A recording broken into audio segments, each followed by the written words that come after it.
Assalamu alaikum. Rahmatullahi wa barakatuhu. Alhamdulillah, man. Bismillah ta'ala, everybody in the best state of iman, trying to stay focused, getting ready for Ramadan and trying to grow in this deen. So, controversy as usual, but we're not gonna get too deep into it.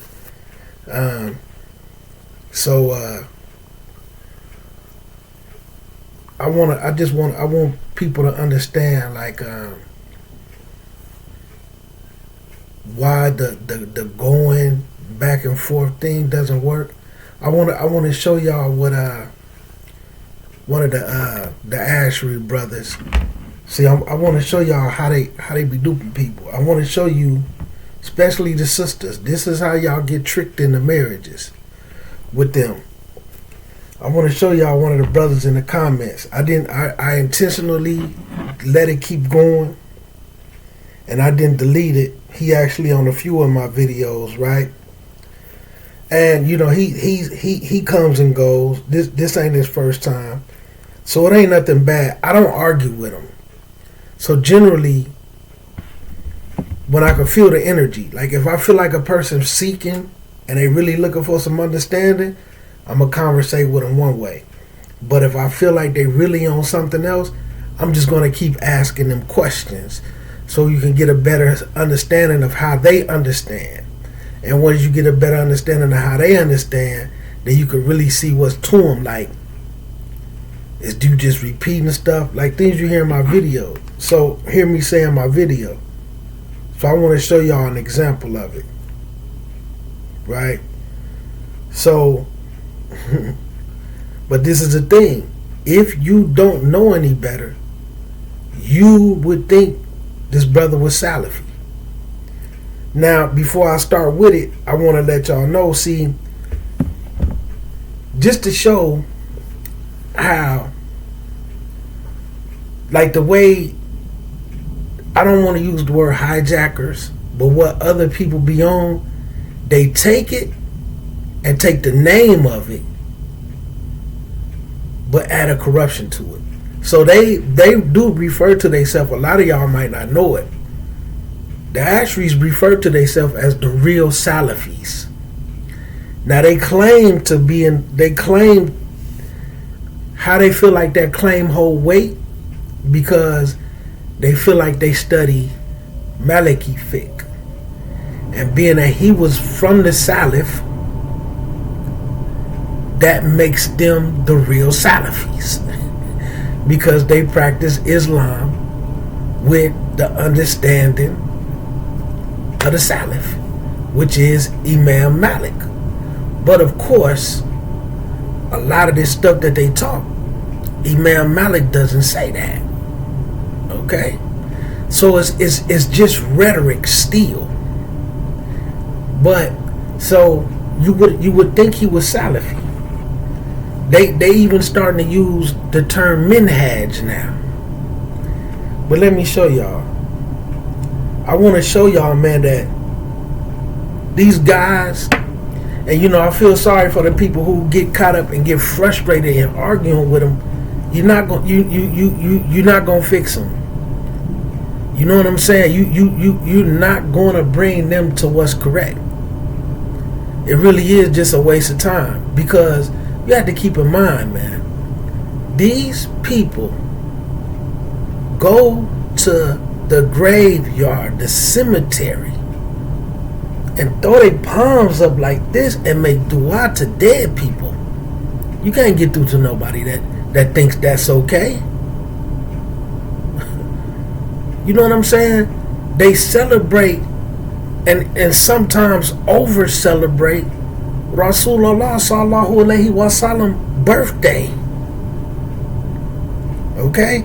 And then they throw around terminologies, little wordplay like, well, we do it because we love them. We can't help it if y'all don't love Rasul. But what's the sidebar to that? They're going to celebrate the birthday of anybody that they love. Okay? Birthdays is not technically anything. They always going to use some wordplay to put a spin on it. They say music ain't haram. You know what I'm saying? Like no knock to Kevin Gates, and may Allah guide that brother to what's correct.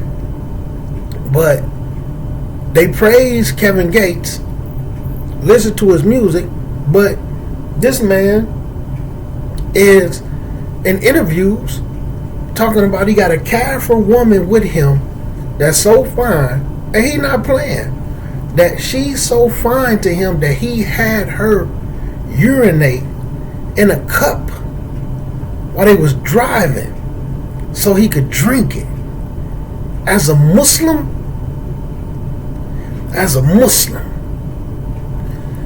they'll celebrate a guy like that, right? But they'll slander Ibn Taymiyyah. And this is the sad thing. They slander Ibn Taymiyyah because they think the Salafis that don't like anybody, they think Ibn Taymiyyah is their go-to scholar. They don't, outside of Ibn Taymiyyah and Abdul Wahhab, they think these guys don't know nothing. So just to try to tear them down, they tear down Ibn Taymiyyah. You see what I'm saying? So on my video, I got called Minhaj of Abu Bakr. Let me show y'all the comment that he said on here. Now y'all check this out, because I really want y'all to know this. So he come on my video and say, and he posted this same comment on like 3 of my videos. So I deleted it off 2 of them because he posted it so much. Now look at this, and I'm gonna show y'all the wordplay. He said, know the Minhaj, Islam, Iman, and Ihsan, in parentheses, of the Salaf, as mentioned in the Hadith of Gabriel. Now when I read this, I already knew he wasn't Salafi. Secondly, when I read this, I said he don't understand Minhaj and he don't understand Aqidah. Everybody know the Hadith of Gabriel is a Hadith of Aqidah. Everybody know that. But like he said, he's telling me, know the Minhaj, in parentheses, Islam, Iman, and Ihsan, of the Salaf, as mentioned in the Hadith of Gabriel. Now, by some people who don't know any better and really can't read between this, they would think he was Salafi, because he's basically trying to use Minhaj of the Salaf, but he's using the Aqidah Hadith. He's mixing up Minhaj and Aqidah. Why? Because a lot of those Salafis that people argue with, when they ask you what's your Aqidah, they really ask you what's your Minhaj. What's your Aqidah? Oh, I'm Salafi. What's your Minhaj? They have them mixed up. Not all of them. And they're getting a little better due to losing arguments and debate. Okay? Salafi isn't an Aqidah, it's a Minhaj. But I don't have to keep repeating that. So what I say to him is, ain't Abu Bakr from the Salaf? Because I said Minhaj of Abu Bakr, the method in how he gave the khutbah. You know what I'm saying? And correcting some people who was zindiqs, hypocrites, people who was turning back on their heels and basically ruining Islam from the inside out, because they were still calling themselves Muslims, bringing about corruption. So that's why I titled it Minhaj of Abu Bakr, because it was about Minhaj, right? So he gonna say, indeed, and his Minhaj is Islam, Iman, and Ihsan, as found in the Hadith of Gabriel. Now again, I know you don't read, I know you haven't read this. You're just listening to somebody and you taking words and you trying to pass them around. Now watch this. Watch this. Right? Hold on. Let me go to it. Let me show y'all another one. But I want to show y'all how we got into this thing about the Hadith of Gabriel. So he come in, he say, so on a video about the kalam. Now I know you have selective hearing because the how the kalam started. Let me show y'all what he say. Allah's sight is in reference to Allah's knowledge. Boom. I thought you was talking about we need to know the minhaj of the Salaf.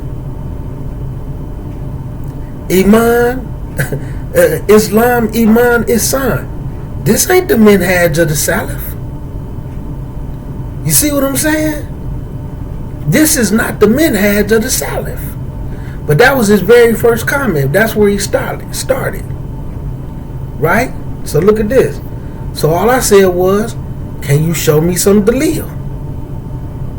So he comes and say, the sight of Allah is a metaphor because Allah knows everything. So again, I ask him again because that's not dalil. So I say, okay, can you show me the hadith that say that or the Quran ayat? He says, Allah tells us that they are metaphors and literal utterances in the Quran. Now he's lying on Allah. Then he says, I'm sorry, but I can't recall the ayat, but it is in Surah Al-Baqarah. He's lying. He said Allah tells us that there are metaphors. Tell us that these are metaphors and literal utterances in the Quran.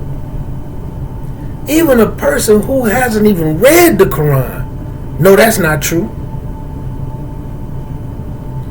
But these individuals, so again, you still haven't showed me no dalil. Of course you forgot the ayat, because I done said to you twice, show me the dalil for this. They have none. Or they had to make up something and twist it up. See, this is why I don't really argue with him. It's not going to do no good. And throughout the video, not only do I show the dalil that this isn't true, he watched the video and still arguing against it in the video because of this understanding. Now look, let me show you what I mean. Listen to that. Allah tells us that these are metaphors and literal utterances in the Quran. He's lying on Allah. There's no end with them. But keep in mind, these people go to the graveyard and make dua to dead people. What you gonna get them to understand? They celebrate Rasulullah sallallahu alaihi wasallam birthday, over celebrate, because some of them decorate their homes like Christmas and stuff, man. Like wallahi, no joke. Some of them overseas, they put up Christmas trees and stuff, man, for Rasulullah sallallahu alaihi wasallam birthday, man. Put lights and everything on it. If that ain't imitating the kuffar, where did that come from? But then they say they do it out of love. They even got a song that they sing that's equivalent to like happy birthday to you. They actually got a song that they sing, man. Not just their ashrays, but the rest of them. But this is in their belief system. Now he gonna sit up here and lie on Allah. See, one thing about it, even in these comments, you held accountable for this type of stuff. And then he's not going to make tawbah for it because he thinks he's right. You're not going to find no ayat where Allah tells us that these are metaphors and literal utterances in the Quran when it comes to Allah's seeing, when it comes to Allah's hearing. This is actually a contradiction of what Allah says. But see, they don't know their Quran, man. They don't study the Quran for real. They don't study no tafsirs, and they don't study no hadiths for real. They read a whole bunch of books of kalam and feel like they reading some Maliki books. Now, Hold on. So let me go. Let me take y'all. So this one is on how did the kalam about Allah seeing and hearing and speech start? So he says kalam means revelation. Wahi. He don't even know what kalam is. And I'm telling y'all, this is why I be telling y'all, man, no, I'm not trying to disrespect the Salafis. This is why I say they the new Salafis, man, because they take a lot of words and stuff that they hear and they misuse them. And people who have real education know that they don't know what they're talking about. But people who don't know, they don't know, and it sounds good. This sounds good to him. That's why he's repeating it. He's not the first person I heard say this stuff. I left it on there mainly for the new shahadas. Now look at this. So look what I say to him. Dalil, please. All I need is a little dalil. This man says, Surah Kalam. There is no Surah Kalam. There is no Surah Kalam. Right? So look what look, somebody else come in and correct him and say Surah Qalam, meaning the pen, not Kalam, meaning word or theology, basically philosophy or rhetoric. So then he comes in and say, obviously you never read the surah. The pen is a metaphor for revelation. But that's still not, even if you want to say that, that's not kalam. Kalam. Kalam. That's not even the same thing. See what I'm saying? If you ask them questions, see one thing about it, like they say, when you argue with a fool, nobody wins. Because their understanding is going to get lost in the translation of the argument. And then you just get frustrated. But if you stay calm and just ask them questions, their foolishness going to come out. But he starts off talking about minhaj of the Salaf. You don't even understand that, because this video was about the minhaj of Abu Bakr. You don't know what minhaj is. And then you're trying to use the Hadith of Gabriel. So he said the pen is a metaphor for revelation. Now I'm just glad it stayed respectful.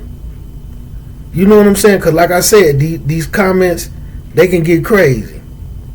So then he comes in with the next one. Allah's speech is in reference to the signs of Allah. Again, I say, can you show me some dalil for that, please?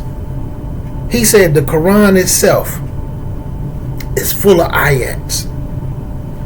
I'm telling y'all, man, they don't really understand. They don't. Show me the dalil.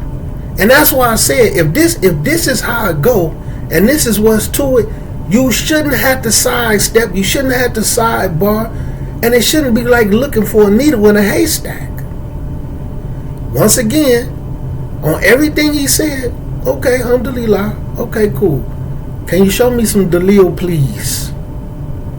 Like I said, when you go to him with the dalil, crickets. They just start making up stuff, just like the stuff that they own is made up. Look at this right here. So then he says, that was with the speech. Allah's speech is in reference to the signs of Allah. Allah's hearing is in reference to Allah's understanding. But you screaming that I need to know the minhaj of the Salaf. Islam, Iman, and Ihsan. Now you know good and well he gonna start talking about he from Ahlus Sunnah wal Jama'ah, right? So look what he said. Look at this right here. So I said, again, can you show me some dalil for this also? He says, it's a reference because we're dealing with a metaphor. Basically, you don't need no dalil because it's a metaphor. Because Allah is not subject to time and space. Allah is subject to creation. This dude is just repeating stuff. You ain't read this. You ain't seen no hadith for none of this.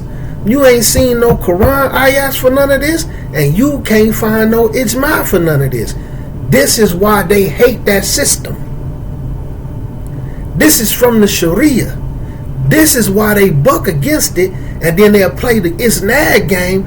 Can you give me an isnad all the way up to this? But that isnad don't even get close to that. They'll do an isnad up to a person who not even wasn't a companion or none of that. The isnad is supposed to reach to the Rasul and his companions. And then the ones who came after them, they don't have an isnad to none of that. You study Maliki fiqh, Imam Malik don't say none of this. He's against all of this. But see, that's their way of trying to make it seem like they cold in fiqh. How you study Imam Malik fiqh and what you talking about goes against it?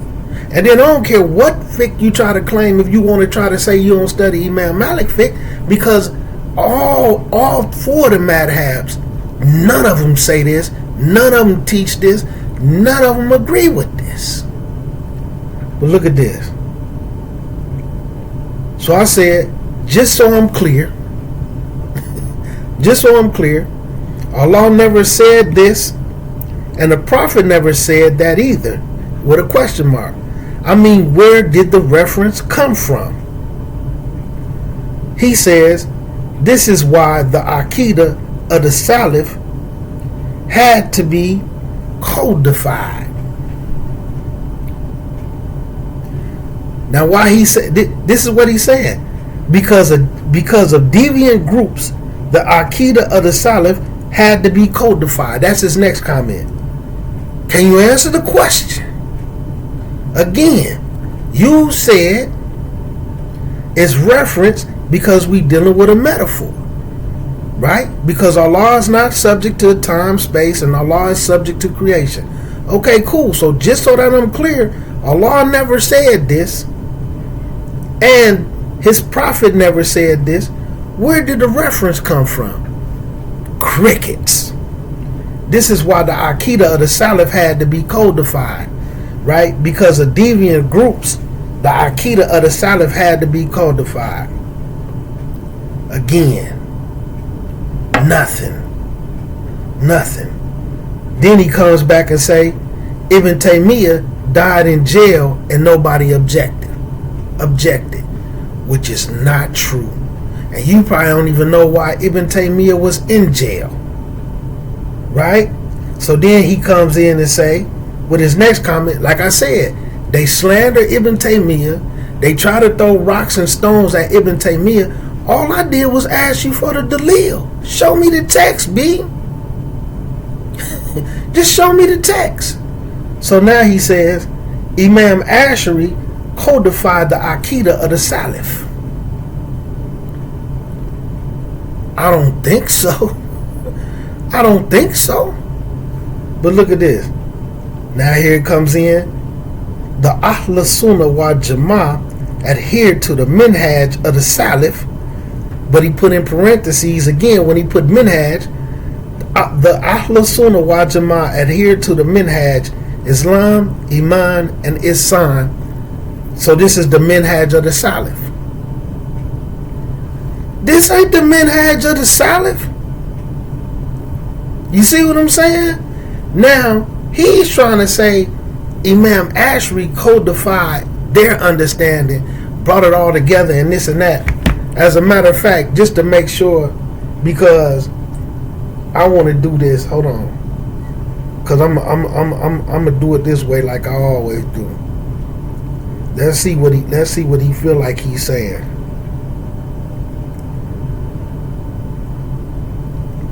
Okay, So when he codified it, he's saying that he arranged laws or rules into a systematic code. He did this for the Imam Ash'ari did this for the Salaf. And see, when I look at this, he arranged it all into a system, right? He arranged it into laws or rules into a system, arranged according to a plan or a system. Batil. Because for one, this is when I see this, you never read about his life. See, because when he was with the Mu'tazila and Ahl Sunnah wal Jama'ah, the Atharis was putting belt on him, he left the Mu'tazila.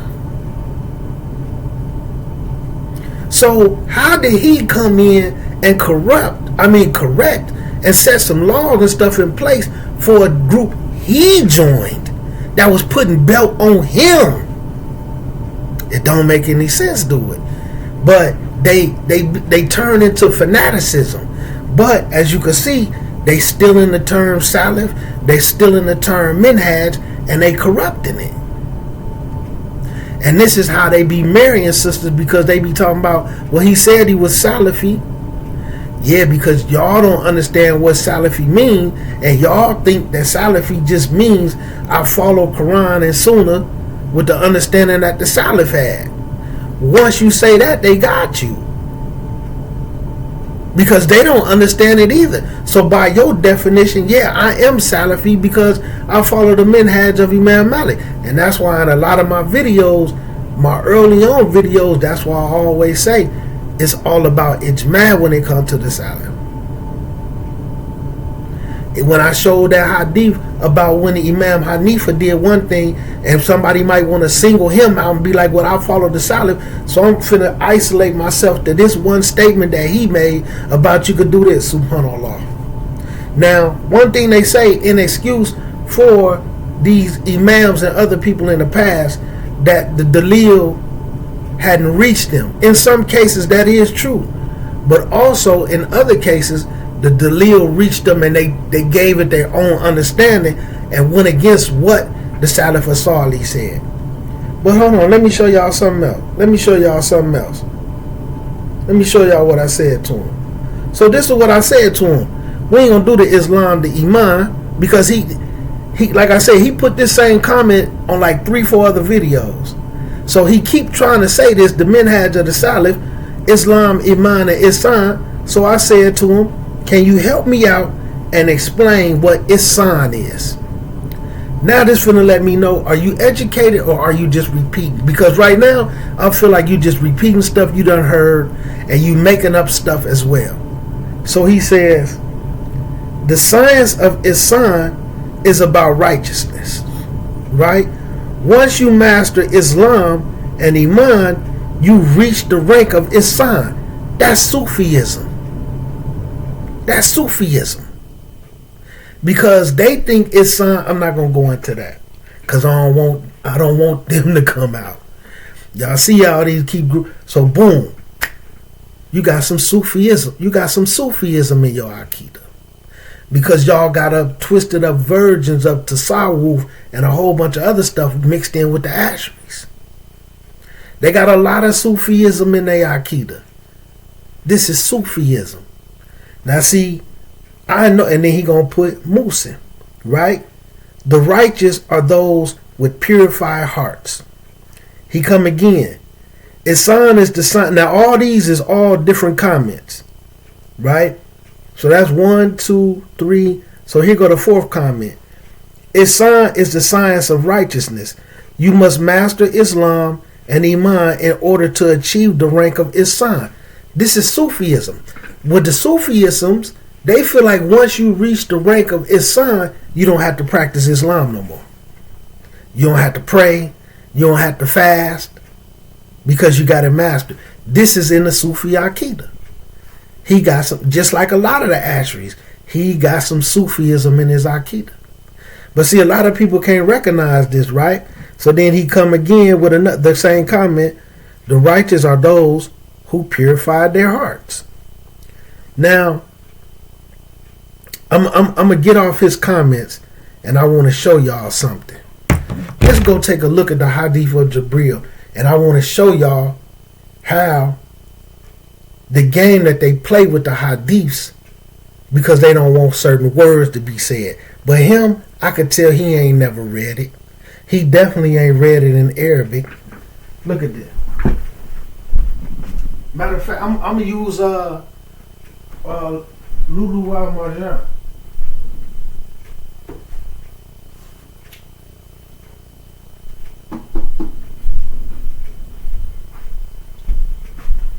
So by me using Lulu al Marjan, this is the hadith that's collected in Bukhari and Muslim.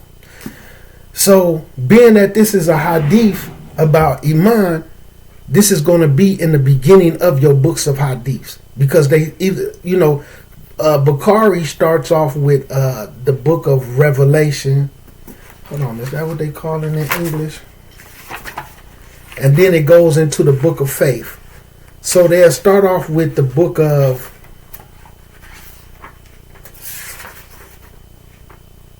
that's Bukhari. So then, but then the second book will be the book of belief. So since this is what's in both of them, this is what's collected in Bukhari and Muslim. Hold on, man.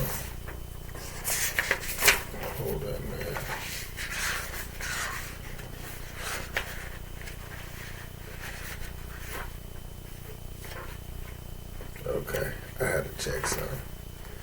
So it's going to start off with the book of belief, the book of Iman, right? Now look at this. Let me show y'all again. This is the Hadith of Gabriel. First hadith in it. This is collected in Bukhari and Muslim, but it's also in Tirmidhi, Dawood, Nasa'i. Now this is a hadith of Aqidah, not Minhaj. Not Minhaj. They don't really understand like that, bruh. I'm telling you, a lot of them, they the new Salafis, man. No disrespect to them. But look at this. So I'm going to try not to go through the whole hadith. But anyway, narrated by Abu Hurairah, may Allah be pleased with him. One day while the Prophet sallallahu alaihi wasallam was sitting out for the people, a man came to him and asked, what is Iman? Allah's messenger replied, Iman is to believe in Allah, His angels, the meeting with Him, His messengers, and to believe in the resurrection. Then he further asked, Gabriel further asked, what is Islam?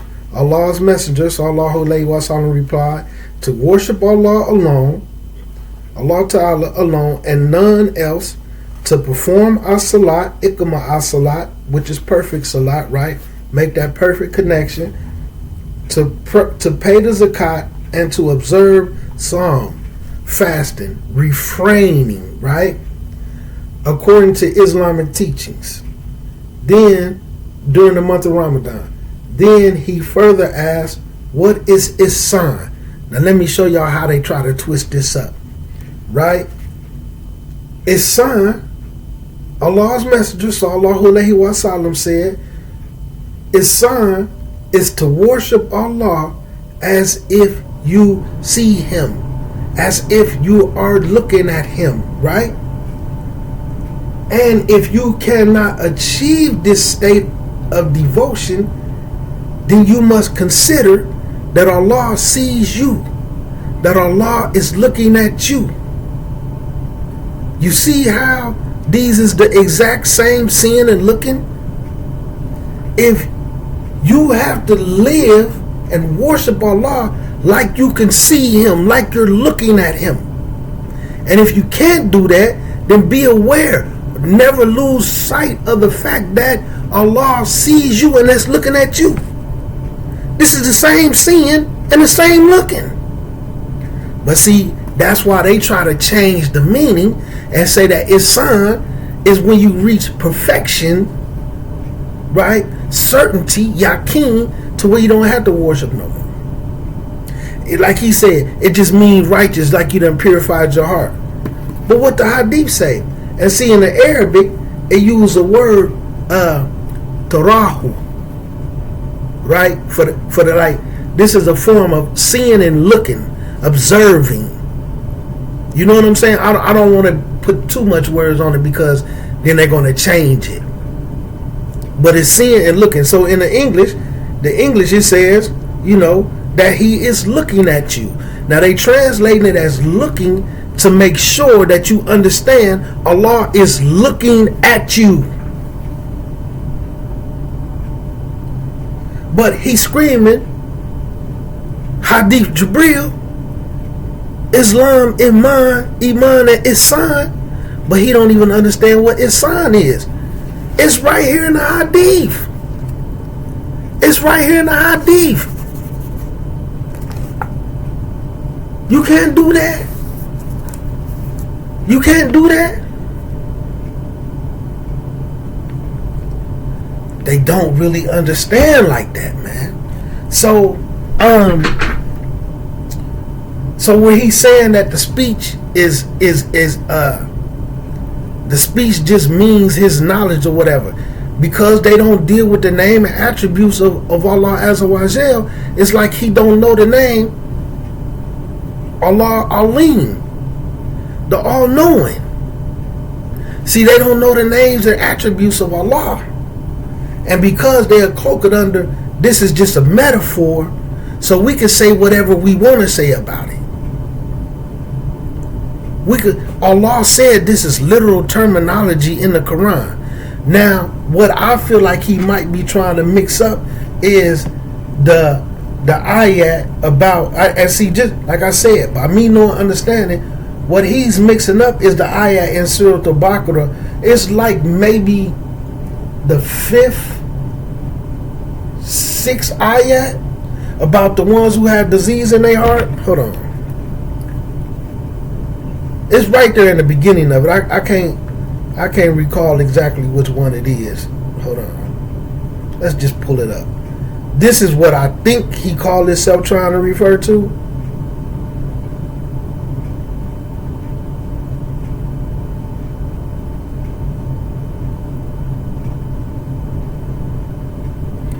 Okay, so it's starting around the 6th ayat. As for those who persist in disbelief, it is the same whether you warn them or not. They'll never believe.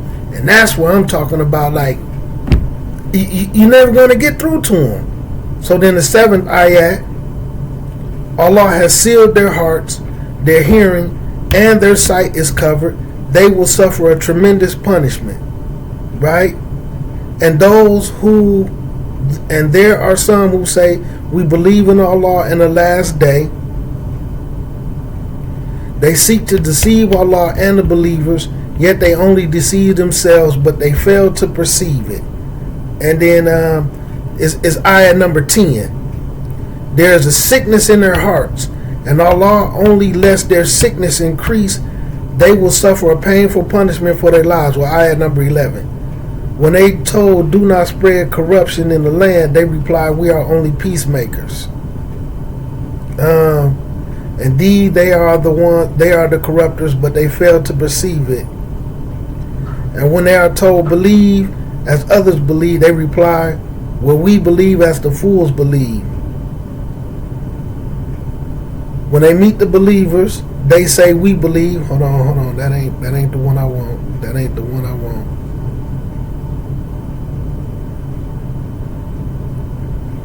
See, it keep going on. They are willfully deaf, dumb, and blind, so they will never return. Hold up.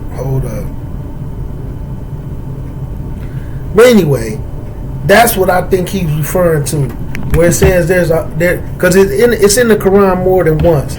There's a disease in their heart, and Allah increased that disease because they try to make sense of what's allegory or something like that. Hold on, let me pull it up for sure. Let me pull up the right one, because he says Surah Al-Baqarah.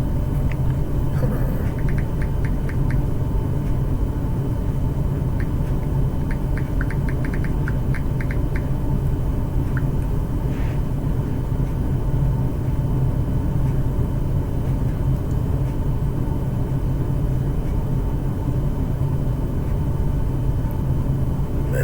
Pulling up way too many ayats, man. Well, anyway, That's the one that I think he's trying to refer to. Like the ones who read who try to make sense of things that only Allah knows in the Quran. But anyway, as y'all can see, the games that they play, but they don't think it's a game. They starting to use minhaj of the Salaf words now. But like with the new shahadas, who I'm really clarifying this stuff for, because like I said, I always tell them after a few days, go back and look into the comments. You know what I'm saying? So y'all can see, because like I say, everybody not going to look at the comments. So everybody don't see this. Just look at that, man. This is the Asheries, B. Now, all of them not like that, but a lot of them. And if you really sit down and chop it up with them, y'all blast and hate on Ibn Taymiyyah just because y'all think that without him the Salafis don't have no deen. But y'all go pray to the dead. Come on, man. Come on, man. What you gonna be able to say to them? How you gonna be able to get through to them? Like when you start to go through the book of the belief. But anyway, so he's talking about this man codified the Aqidah for Ahl Sunnah wal Jama'ah. But he throw the whole Salafi in. How he codified? Listen to this. The man said Imam Ashari codified the Aqidah for the Salaf. Boy, don't you know Rasulullah sallallahu alaihi wasallam is from the Salaf? Don't you know Abu Bakr and all of them is from the Salaf? How on earth did he codify their Aqidah? Y'all understand what I'm saying with these people, man? They don't really understand like that. And they make it up as they go because their stuff is based off of kalam, speech, rhetoric, some form of reasoning, which we can't call it qiyas because it's not. They think it's qiyas, but it's not based off. Qiyas has to be done off Quran, Sunnah, Ijma'. You can't just go start making up something. And then even with the other stuff, this man gonna say kalam means revelation. Then somebody come in and tell him when he says that it's a surah in the Quran, then when somebody come correct him, he talking about you must ain't never read it. Because kalam means pen and it means revelation. And everything that he said in there is wrong. Even why, like, and see, I be trying not to put stuff, it be certain things I don't say in a video because they say that Allah Azza wa Jal see without eyes. When Allah makes it clear in the Quran that he has eyes. When you look at the hadith of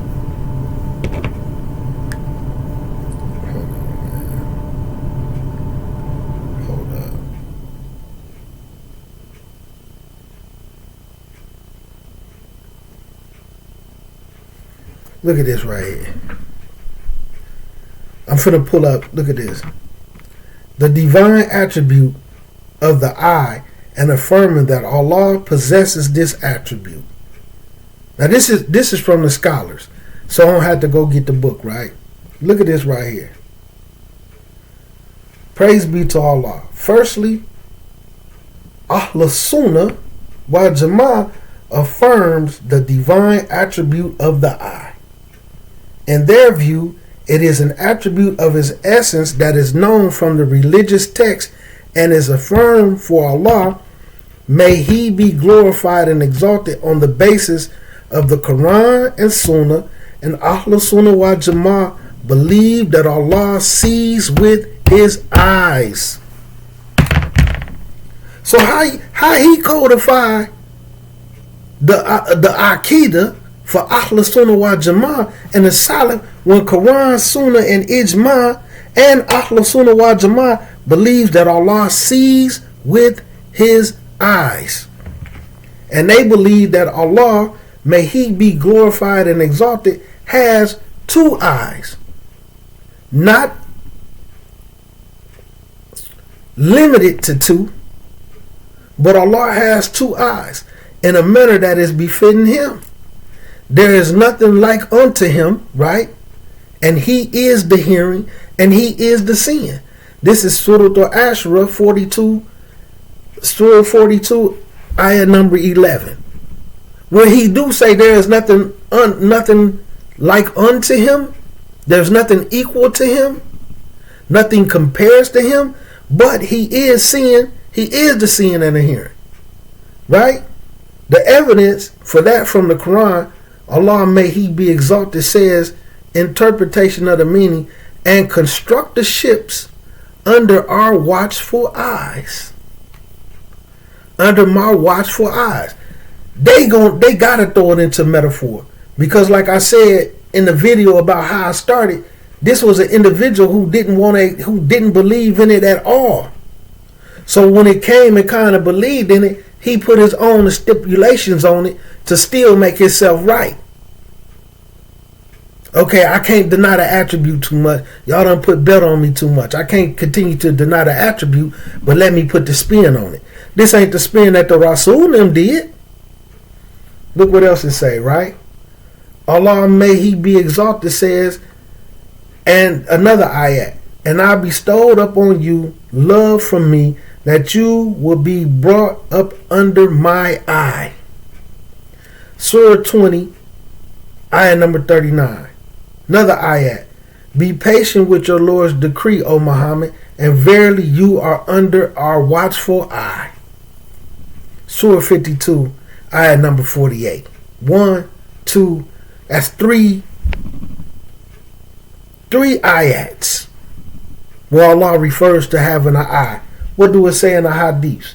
Abu Dawud narrated on with a Hasan Isnad from the hadith of Abu Hurairah, may Allah be pleased with him, that the Prophet sallallahu alaihi wasallam, he recited the verse, indeed Allah is ever hearing and seeing, Surah 4, ayah 58, and he placed his thumb on his ear and forefinger on his eyes. Referring to, need do I say that he's saying Allah has ears and that Allah has eyes, but this was they're insinuating. But for them, we're going to say he's saying Allah's hearing, right? And he placed his thumb on his ear and forefinger on his eyes. So to cater to how they needed to be said, and I'm going to say he's not saying his ears, he put his thumb like this, as in Allah hears, and then he put his forefinger on his eyes, as in Allah sees with his eyes. Authentic hadith. It was narrated that Abdullah said, mention was made of the Dajjal in the presence of Prophet Muhammad sallallahu alaihi wasallam, and he said, Allah is not unknown to you. Indeed, Allah is not one-eyed, and he pointed to his eye. But the false Messiah, the Dajjal, is one-eyed and cannot see out of his right eye. His eye is like the floating grape, right? So what they giving an understanding is, because some people going to believe that the Dajjal is Allah, right? Some people going to worship him. So like he said, the Dajjal is only going to have one eye.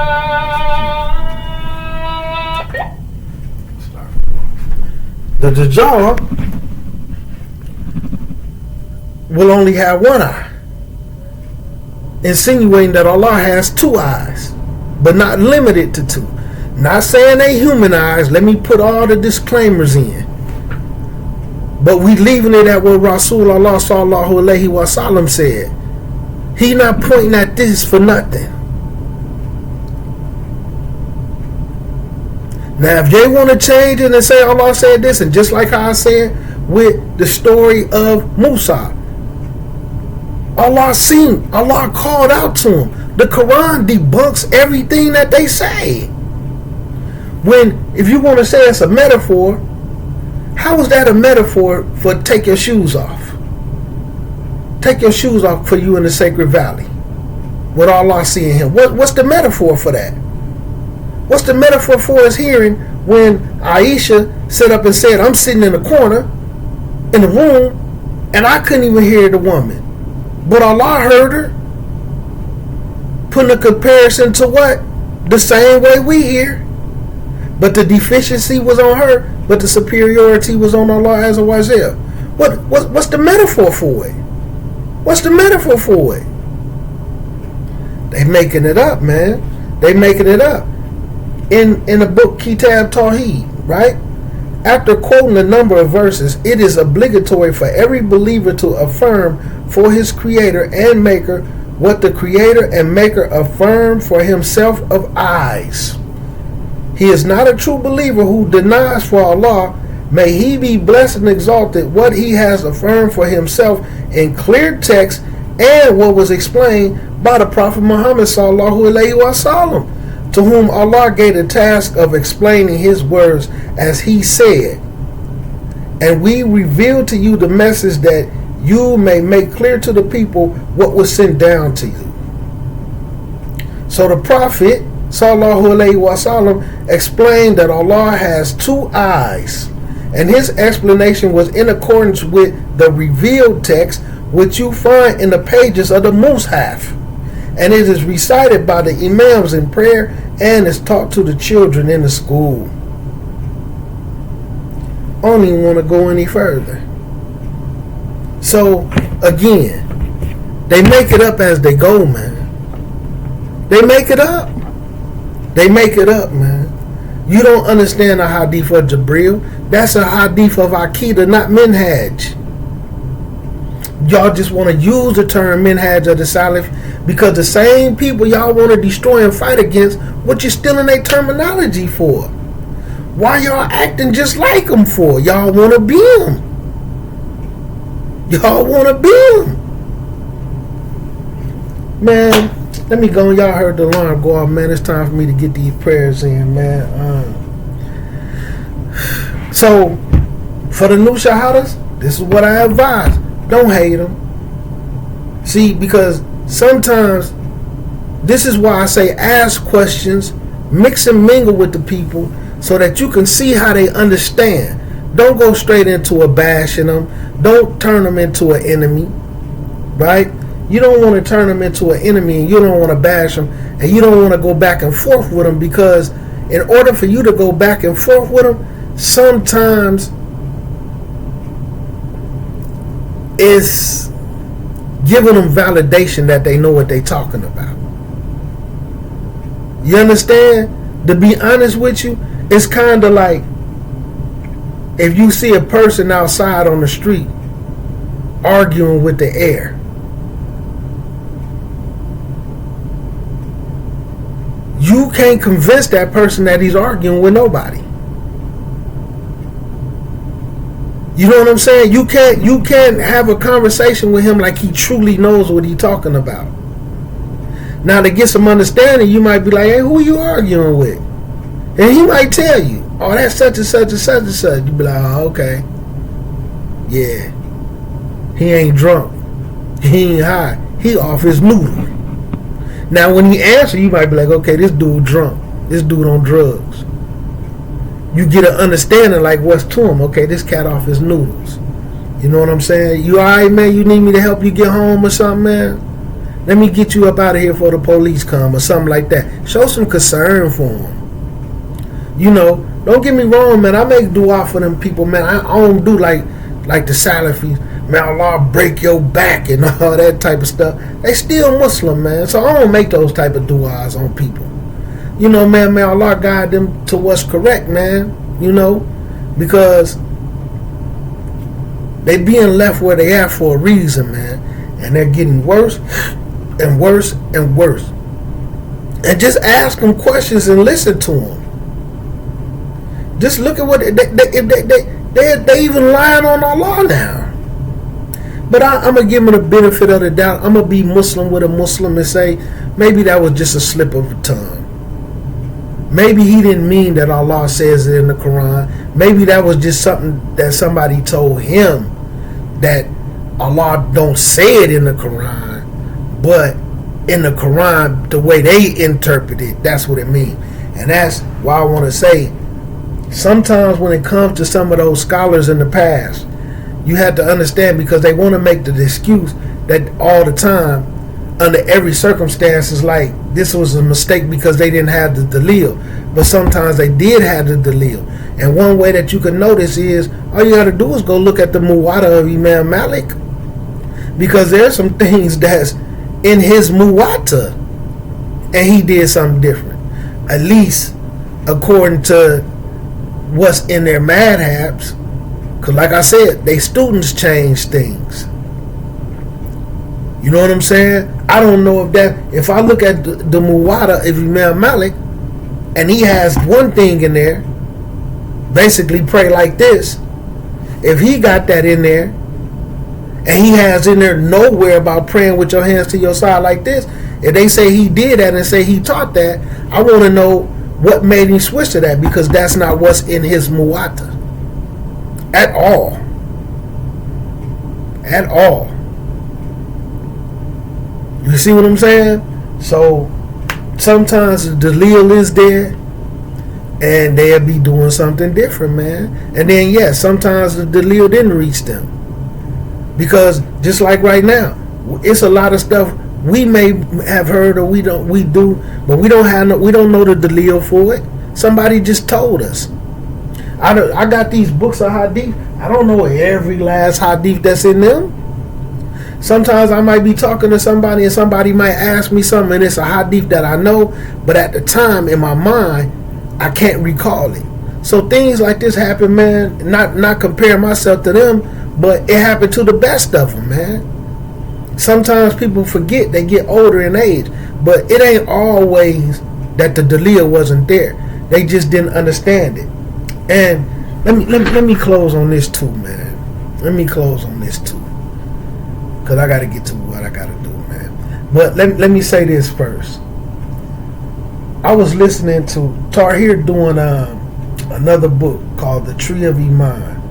I read this book once a year. I didn't read it last year because I was focused on something else, but I read it once a year, and I took the class with two different graduates, right? With two different graduates, and now he's doing it, and I'm going to listen to it with his class. But he was speaking about the Khawarij and how the Khawarij started fighting with the companions, with the Sahaba. Over what? Just like my sheikh told me, when you look at all these deviant groups and some of these hadiths that they twist up and misinterpret, it's always due to the language or them misunderstanding the language. And like Tahir said, when the Khawarij started to buck with the companions and he was showing the ayat that they was using to do it and what they was using as proof, he said their problem was they didn't believe it with the understanding that the companions had. This is not how the Rasul and the companions understood that ayat, but they felt like they understood it better, and they started bucking and fighting and killing broke out between the companions and the Khawarij. You know what I'm saying? Some might call them the Rafi, the Shiites, but it shows, just like even listening to them, there was a misunderstanding in the language, and then when you give them the correct understanding, they're going to accept the attribute but then change the meaning. We just going to change the meaning to still fit our narrative. It don't matter if we lie on Allah. How the heck he gonna codify the Aqidah that was already established? When you look at the Hadith of Gabriel, which you mentioned it, the Aqidah was already codified in the Hadith of Gabriel. Come on, man. What are you talking about? Now somebody come along who y'all fanatics, who y'all fanatic over, and y'all elevating him like he's a superhero, like he had no wrong, like he had no mistakes, when he left a lot of that. The man was in the game as a Mutazila. That's how he started off for years. And to my understanding, which I can't confirm, he was almost like a scholar of the Mutazila. Because look, and one way how you could see that was because when he was with the Mutazila, to show you that he was a shining star, once he stepped foot away from the Mutazila and started to go against not all of their beliefs, he still kept some of it in the very beginning. He just went against them on certain things. But as soon as he stepped away from it, he had a school of thought, which means what? They considered him to be a scholar. So he was when he was under the Mutazila, and from the understanding I have, he was basically like a scholar with the Mutazila. You don't just walk away from the group and all of a sudden you a scholar. You had to have been a scholar when you walked away. You see what I'm saying? So I just can't 100% confirm whether he was a scholar, but by looking at the evidence and stuff that I've seen and by people of knowledge, I was told that he was basically a scholar with the Mutazila. So just how long do you think he had that misbelief? And then just look how it got twisted up once he left. He still said things, like when he said, I ain't gonna go into it, you know what I'm saying? But because I know there was changes being made. These people they just can't adjust. They make it up as they go. Now what they on? They on the minhaj of the Salaf. Guess who they think they is, y'all? The real Salafis. Thanks a lot, Salafis that hate everybody. Look what y'all done created. Now, when you really look at this stuff and you look at these groups, even with like them, y'all want me to tell y'all who the wars be between? Just like even with the Salafis, even when you go and look through the past, it was always between the educated and the uneducated. The Salafis with no education hate every single Salafi that got education. How the heck the people uneducated warning against the people with the education? And it's starting to happen the same way with them, B.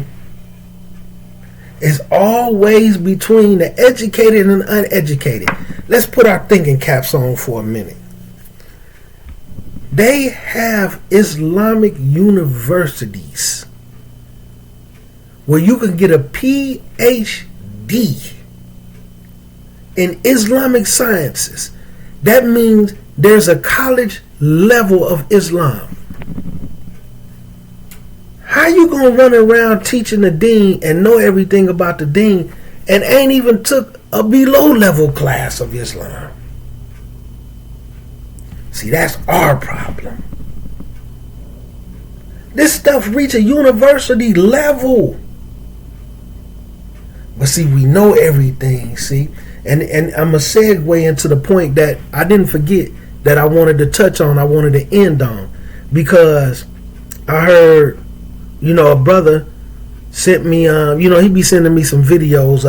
And I'm from, wallahi, I was already familiar with the guy. Occasionally I go check out some of his videos, but I can see he really in tune with him. So he'll send me like one of his videos every day. He's basically a War of Deen guy. So I'm not completely against him, because even when we was doing the thing with the classes, and see, it's another brother who watched these videos, right? That's here, that was around during that time when all that stuff was going on. Matter of fact, almost all of them was watching them. I don't know if they still do. But when a brother when it was clear and understood I wasn't going to stick around, they started looking for some type of program for somebody to do some teaching or something. and I actually put them in tune with that guy, cause he a Wharf Dean dude. But he went overseas and got some education, but that Wharf Dean theology is still in there. He has that Arab this and Arab that. But this is what I want to say, man, because I want the new shahadas. I don't ever want y'all to get caught up in that. Let me explain something.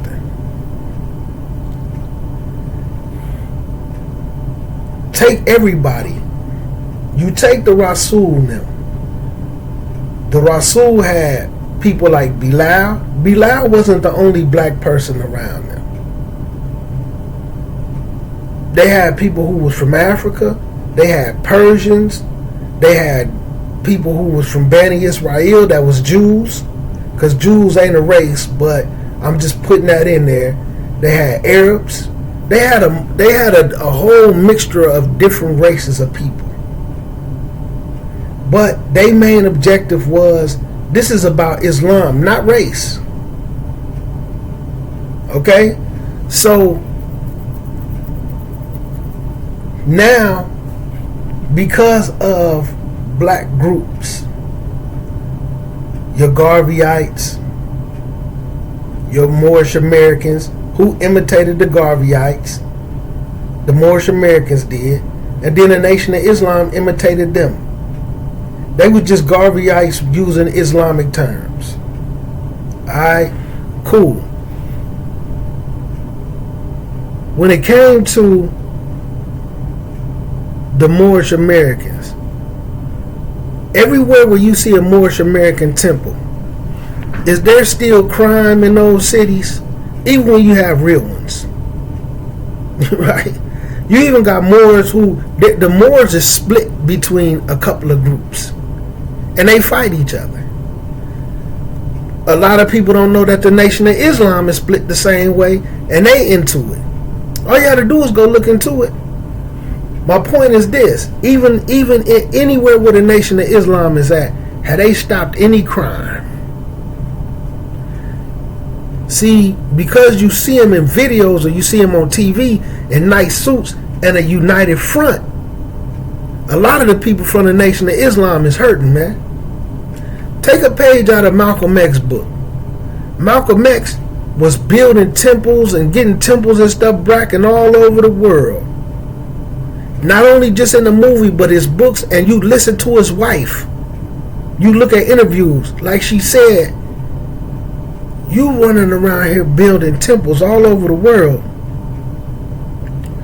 and we barely even got food and decent clothes to put on our back. Malcolm X was hurting, man. He was living in a Nation of Islam house. He didn't even have his own home, man. The brother was hurting. And she told him, they riding around here in fancy cars. Their wife got jewelries and fur coats. We in here barely able to eat, man. Like I said, I'm around the headquarters. And I'm making a point. I know people who did security for Elijah Muhammad. Some of them still alive right now in the city. I done talked to them. I grew up around them. They was hurting, man. They left and went to the Wharf Dean community. But you think because you see them in suits and doing things like they may have a Savior's Day, this is some type of picture of success. Like they achieved this thing where they did something so spectacular for black people. Man, they be hurting just like everybody else, man. That's real talk. During the time of Elijah Muhammad, during the time of Farrakhan, but the people at the top of the totem pole getting rich, just like the church. Just like the church. Now, do it be people in there that have money? Yeah, but they already have good jobs and stuff. The reason why I'm mentioning this, because the brother was just basically putting down black Muslims with the wrong lens. He was saying the reason why black people can't get nowhere as Muslims is because the black leaders keep trying to make them be Arabs. They keep trying to get them Arab culture. Because he's from the War of Deen community. Now I can sit down and say this right here. When you look at War of Deen done had a War of Deen community since like 1976, 1977, a stronghold. 1977, in 2 more years, what's that going to be? 50 years? In 2 more years, the War of Deen community, because we want to throw out this rhetoric, they don't Arabicize the religion. They keep their black culture. What have you done? Y'all done had the Deen for 50 years with the black people. What have they done? What have they cleaned up? What have they done? But you saying it's the fault of black people that's wearing throws and stuff. They wasn't doing that in the 70s. They wasn't doing that in the 80s. Yeah, a lot of the buildings and stuff that they already had, his father established through crime and through money that those Arabs gave him, right? So then they just turned some of them buildings into masjids or mosques. But what have you done? And the sad part is they losing the majority of them to the Tablighi Jamaat. I done seen it with my own eyes. But you're blaming black people who may have on one of these who went to school, right? And now they got to come home and clean up all of these misbeliefs and all this shirk and kufr that they have blended in. And you know, he was like, my people don't care nothing about whether the Quran was created or this and that. They're poor. They want money. The call to Islam, because see, y'all done bought into that prosperity preaching, man. Like Juali, like the Nation of Islam. That stuff was a hustle, man. It was a come up. War of Deen just changed the name of it and kept the hustle going for as long as he could. Not saying he wasn't serious about Islam. I'm not saying that. But what I'm saying is success is Jannah, man. People who go and study the religion for real, and by y'all not really knowing legislation, just like if you see the hadiths where it say pray in one garment. This is one garment, man. This is one garment. See, y'all scream Quran and Sunnah, but because of this black stuff and trying to have this black version of Islam, y'all can't recognize the Sunnah. Anything you see that's Sunnah, y'all call it Arab stuff. But still ain't did nothing but blaming other black people that had nothing to do with what y'all got going on. Because y'all looking at a success because y'all look at some Indian and Pakistani guys who may have $1 million masjid. They may have homes in the richest areas, right? But man, them people be engineers. They be doctors. Man, they go to school, man, they put that work in and achieve that. Then when you looking at the Arabs, they have chicken spots, gyro spots. Yeah, they selling alcohol and all that, but they have stores. They be doctors and stuff too. They be executives, man. They go to college and then they take their money and put it into other people. That just because they had that don't mean that their Islam is right. They not guaranteed Jannah because they had that material, but you pushing this narrative that us as black people, we not doing nothing for the deen. Black people ain't changing, effectively changing nothing with Islam the way the companions them did, because you looking at success as we don't have cars and houses. But then when people who trying to clean that up and calling black people to, not just black people, but the Muslims, to real Tawheed, to calling them to Jannah first, because they understand the battle that the Rasul and them was winning. Why did they start losing? Because they disobeyed Allah in the middle of that battle.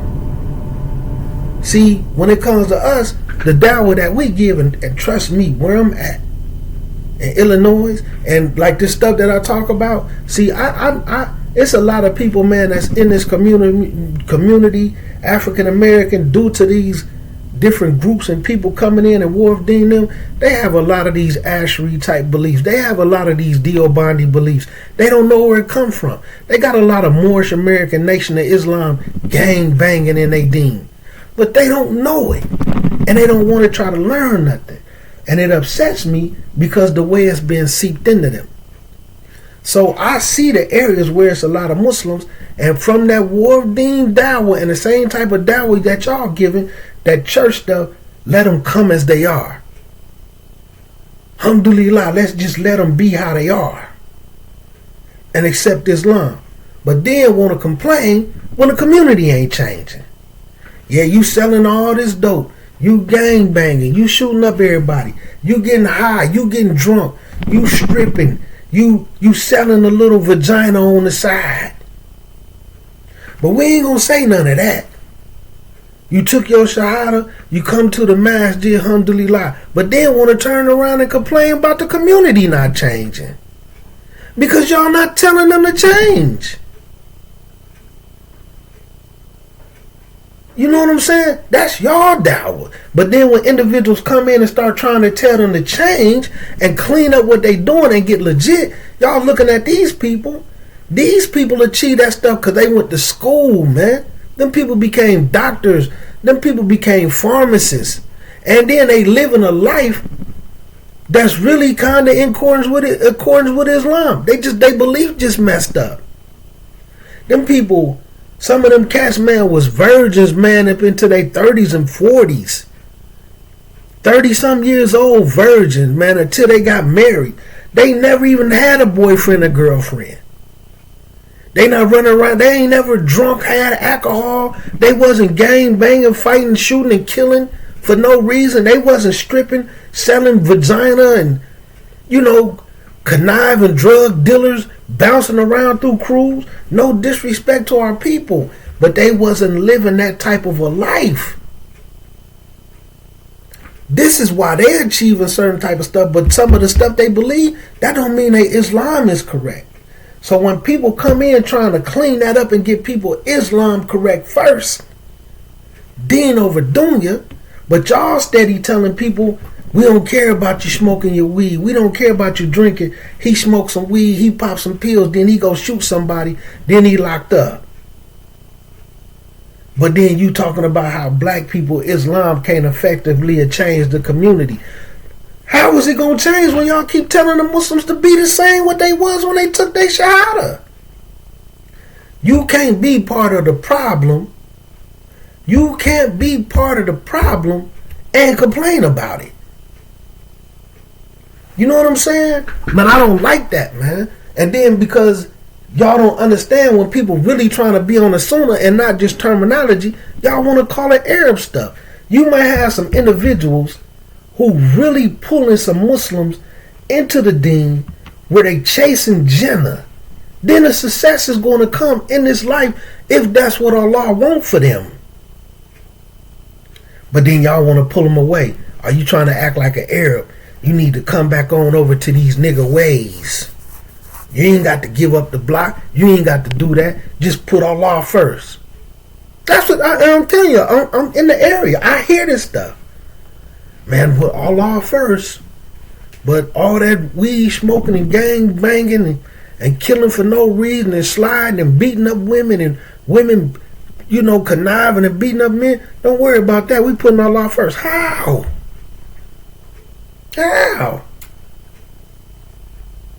You know what I'm saying?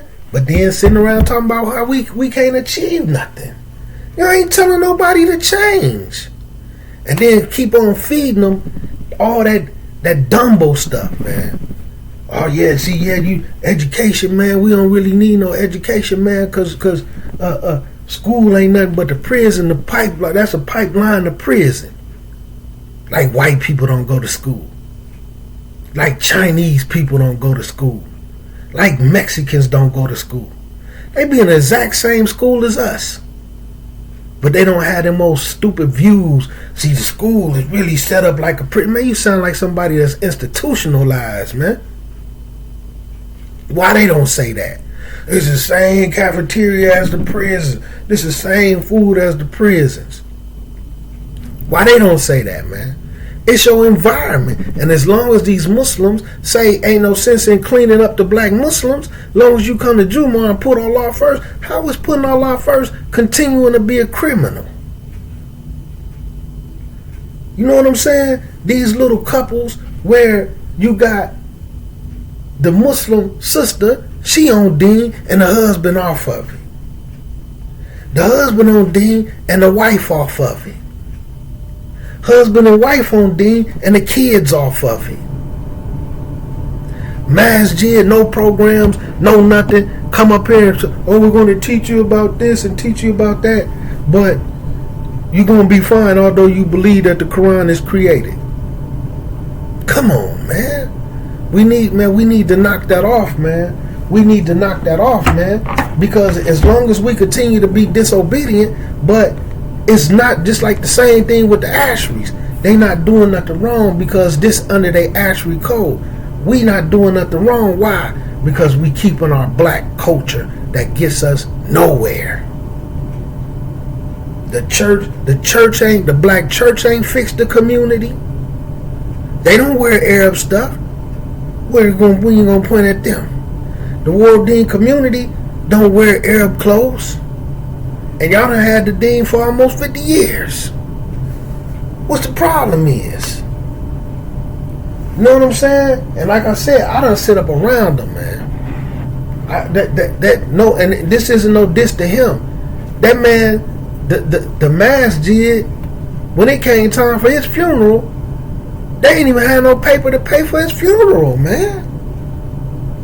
But you talking about all this building and we ain't got Rolls Royces and mansions and all that. Cause we still trying to be criminals, man. We still wanna listen to that haram music, man. We can't let it go. We don't want to cover up properly, male or female. Cause we don't understand Quran and Sunnah, man. This stuff is the Sunnah, B. And they don't know what they talking about, man. Y'all, I apologize, man, because that stuff make me mad, man. When people who don't understand, and then y'all want to blame the people who done really when they got education, and then they coming back trying to clean up this mess and get the African Americans that's in the community, trying to clean it up and get the real pure Islam in them so that Allah will bless us. But they focus on the Muslims. We not trying to have this black Islam, man. Oh, what they do it. Yeah, but see, you keep leaving out. Them individuals is doctors, lawyers, pharmacists, and got businesses all over the hood. Because the doctors and the lawyers went and made sure once they got on, they gave them the money to start their businesses off. And like I said, I done mingled with them, man. Wallahi, I done been around them where they had a store where the store is booming, whether it's alcohol, no matter what it is. And then they'll bring one of their family members over and say, look, you could get the store for 2 years. You give me $1,000 a month, and then you keep all the profit. And then they stack that. They done made $150,000, $250,000 per year. And they just gave him they gave him $1,000 a month after he done bubbled off the store for 5 years. Bring his cousin over, here you can bubble for 2 years, give me $1,000 a month. Then he get his money up, then he go get him a restaurant. Then they bring the next person in. You give me $1,000 a month, while the same person still own it. Then he take that 12 G's and then go somewhere and start him another store in a whole nother city. While we sitting around talking about, they don't be dressed like Arabs. The Arabs don't even dress like what y'all call Arab culture. They don't be on the Sunnah. Man, this stuff is the Sunnah, man, no matter how y'all try to twist it and turn it. But y'all don't know that because y'all don't deal with hadiths, man. But these people who trying to clean up people Aqidah, man, our black people, man, we don't care about that Aqidah stuff. And it broke my heart, man, because it was a sister in the comment and said, man, I was Salafi for 27 years. Wallahi. She said I was Salafi for 27 years. And talked about all the hardships and stuff that she had dealing with them people, man. And said when she finally made Hijrah, that's when she finally got it. 27 years, kid. Wasted. Fooling with them individuals who don't know what the heck they talking about, man. And man, if we don't get the Islam together, like I said, them foreigners, dunya wise, yeah, they got it going on. But go sit in the classroom and then talk to them. You're gonna be like, man, y'all don't know what the heck y'all talking about. That don't mean they Islamists together. That don't mean they have success because they got cars and houses and fancy masjids with pretty carpet. But y'all want to knock the African Americans who trying to help the African Americans get their deen together. Why y'all keep on with that? Oh, it don't matter that y'all shooting each other and killing each other. Allah first, come to the masjid, alhamdulillah, come as you is. Come smelling like your reefer, come in here drunk, beat your woman up in the parking lot, and beat her up when you leave. We're not going to say nothing about it, but then we finna turn around and complain about why we not cleaning up the community. Man, let me get off here, man. I gotta pray, man. Assalamu alaikum rahmatullahi wa barakatuh.